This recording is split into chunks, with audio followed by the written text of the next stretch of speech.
18 પુરાણોમાંનું એક પુરાણ કે જે છે પદ્મ પુરાણ, અને આ પુરાણ વૈષ્ણવોને ઘણું જ પ્રિય છે. આ પુરાણોમાં એવા એવા રહસ્યો છે કે જેને જાણીને તમારી ઘણી શંકાઓ દૂર થઈ શકે છે. આજનો આ વિડિયો તમને ડર ફેલાવશે કે ડર ઓછો કરશે એ તો વિડિયોના અંતમાં જ ખબર પડશે. પણ આ વિડિયોને જોવાનું તમે ભૂલતા નહીં, કારણ કે આપણે આજે આ વિડિયોમાંથી એવી વાતો જાણીશું કે આજ સુધી તમે ક્યારેય જાણી નહીં. કેવું લાગે કે તમને એવી ખબર પડે કે એક ચંડાળને લેવા આવેલા ભૂત પ્રેતો એ ચંડાળને અડી પણ ન શકે. ચંડાળનો માત્ર આપણાના સ્પર્શથી જ મોક્ષની પ્રાપ્તિ થઈ. શું તમે એમ માનો છો કે ભૂત પ્રેતોને દીવા, અગરબત્તી, આહુતિ, યજ્ઞ, મંત્ર, જાપ આ બધાથી ડર લાગે છે? તમે આવું સાંભળ્યું હશે, પણ શું તમને એવું ક્યારેય ખબર પડી છે કે ખરેખર તેને ડર લાગે છે? તમને જે વસ્તુને લઈને પ્રશ્ન હોય એ વસ્તુ જાતે જ તેનો જવાબ આપે તો કોઈ શંકા રહે? માની લો કે તમને એમ થાય કે આ ભૂત પ્રેત કેવા હોય, આ ભૂત પ્રેતોને શાનાથી ડર લાગે છે, આ ભૂત પ્રેતો ક્યાં રહે છે, શું ભૂત પ્રેતો હોય? તમારે આવું જાણવા માટે તમને એવી ઈચ્છા થાય કે હું મારા બા કે મારી મમ્મીને પૂછી લઉં, પણ એવા જ સમયે એવું થાય કે પ્રેત અથવા ભૂત જાતે જ આવીને આના જવાબ આપવાનું શરૂ કરે તો શું કરશો? તો સહજ પણ શંકા નહીં રહે. આજની આ વાતની અંદર એવું જ છે કે પ્રેતના સંબંધમાં પ્રશ્નો છે.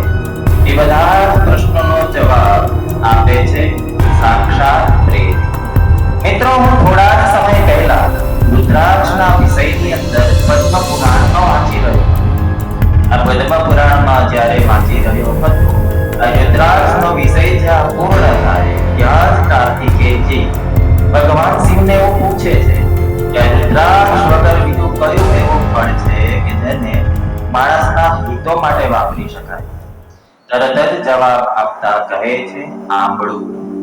ભગવાન શિવે જેવું આ આંબળું કર્યું અને એ આંબળાના મહાત્મય વિશે મેં જ્યારે વાંચ્યું ત્યારે એ આંબળાના પ્રતિ મારો અભિગમ જ બદલાઈ ગયો. જેને હું આજ સુધી એક સામાન્ય ફળ સમજતો હતો, એ ફળ મોક્ષ આપે છે, એ મોક્ષ આપવા માટે સક્ષમ છે. આ પદ્મ પુરાણની અંદર થયેલા ઉલ્લેખથી મારો બદલાયેલો અભિગમ છે. આ એ આંબળું કે જેને સામાન્ય સમજીએ છે એ તમને મોક્ષ સુધી પહોંચાડે છે. આંબળાનું શું ફળ છે, આંબળાનું શું મહત્વ સમજાયું છે, એના માટે હું અલગથી એક વિડિયો રેકોર્ડ કરીશ, કારણ કે એ વિષય બહુ લાંબો છે. આજે તો માત્ર પ્રેતનો આંબળા સાથે શું સંબંધ છે, આજે વિડિયોમાં એ જ જાણવું છે. તમે હજુ પણ જો વિચારી રહ્યા હોય તો વિડિયોને છોડી દઉં તો ના, તમે ના છોડશો, કારણ કે આજે હું એવી વાત તમારી સામે લઈને આવવાનો છું કે જે તમારા ઘણા બધા પ્રશ્નોનો જવાબ આપશે. ઘટના કંઈક એવી છે, આ પદ્મ પુરાણની અંદર ભગવાન શિવ આંબળાનું મહત્વ સમજાવે છે. ત્યાં જ એક ચંડાળની વાત છે. એક એવો ચંડાળ કે જેનો પાપી છે, અધર્મી છે.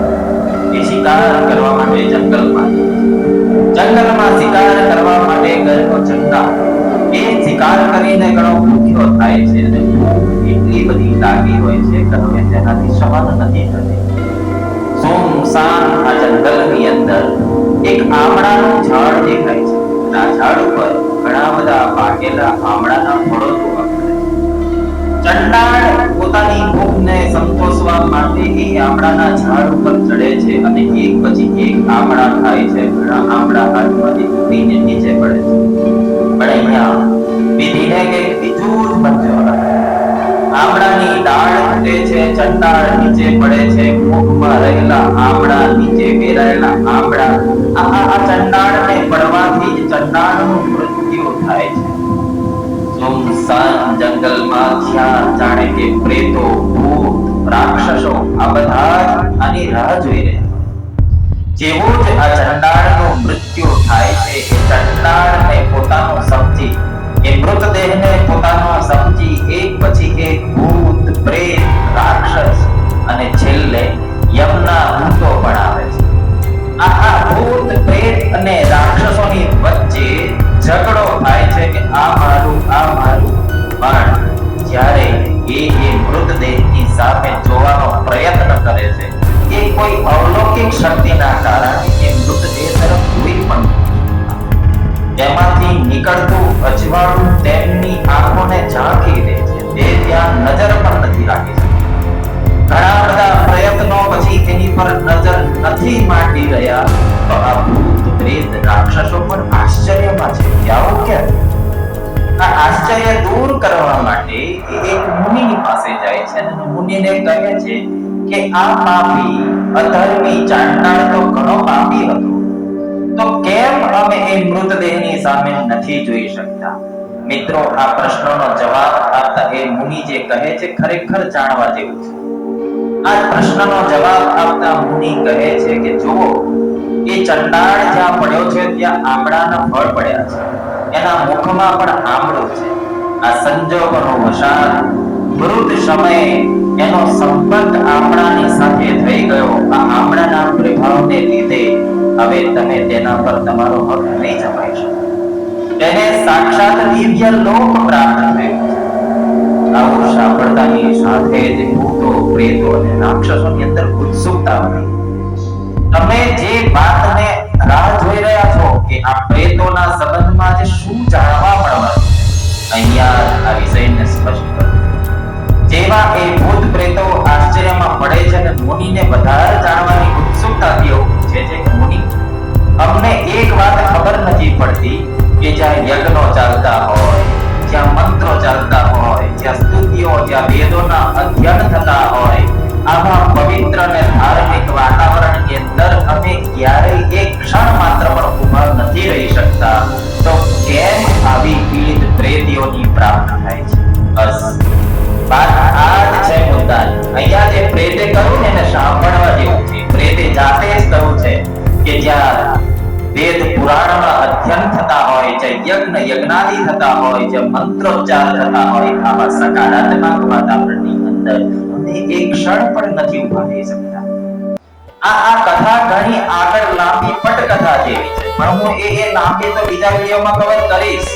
પણ હું માત્ર એ વિષય પર તમારું ધ્યાન દોરવા માંગુ છું કે અહીંયા ભૂત પ્રેત સ્વયં એવું કહી રહ્યા છે કે આવી જગ્યાએ અમે એક ક્ષણ માટે પણ નથી રોકાઈ શકતા.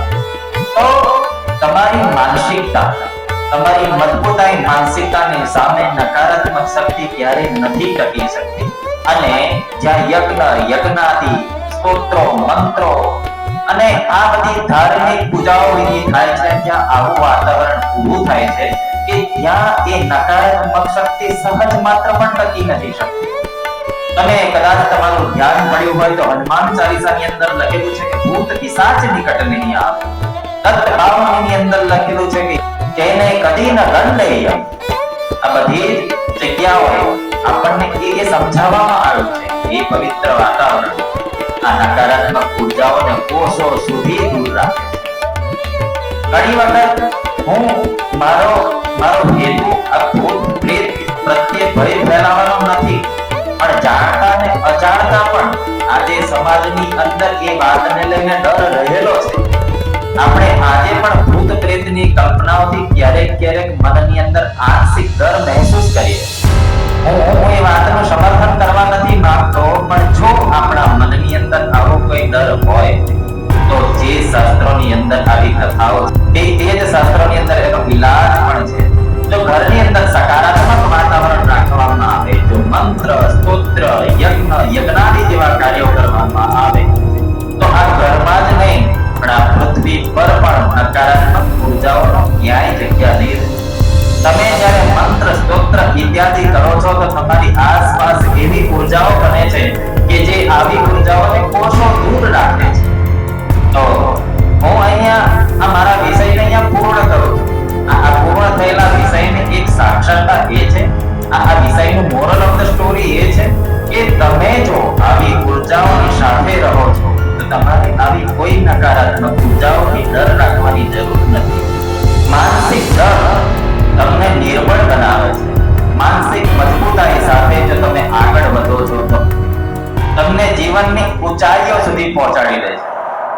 તો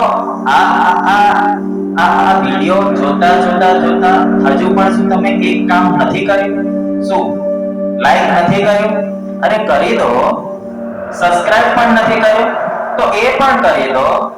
તમારા અંદર પણ જો આવો કોઈ ડર હોય તો એ ડરને સદાયના માટે બાય બાય કહી દો. કારણ કે આપણી સકારાત્મક ઉર્જાઓ આવી નકારાત્મક ઉર્જાઓને એક ક્ષણ માટે પણ ત્યાં ઊભી રહેવાની પરમિશન નથી આપતી. અને હા મિત્રો, આખા વિડિયોની અંદર મેં માત્ર એક મારા વિષય પૂરતી જ વાતને પ્રસ્તુત કરી છે, પણ અહીંયા આમળાનું મહત્વ અને પ્રેતીઓને કોને પ્રાપ્ત થાય છે આ બંને વાતનો જવાબ પણ આ જ કથાની અંદર છે. તો મારા બીજા વિડિયો સુધી તમે રાહ જોજો અને બહુ જ સારી માહિતી લઈ અને આપની સમક્ષ હું બહુ જ જલ્દી ઉપસ્થિત થઈશ. ત્યાં સુધી હું આ વિષય પૂર્ણાહુતિ કરું છું અને ફરી મળીશું નવા વિષય સાથે. અને તમે અમારી ચેનલ પર નવા હોય તો ધ ચાણક્ય પોઈન્ટ ચેનલને સબસ્ક્રાઇબ કરી દો, લાઈક કરો અને શેર કરો, જેથી આવી જાણકારી સભર માહિતી આપણી સામે અમે મૂકી શકીએ. ધન્યવાદ. હર હર મહાદેવ.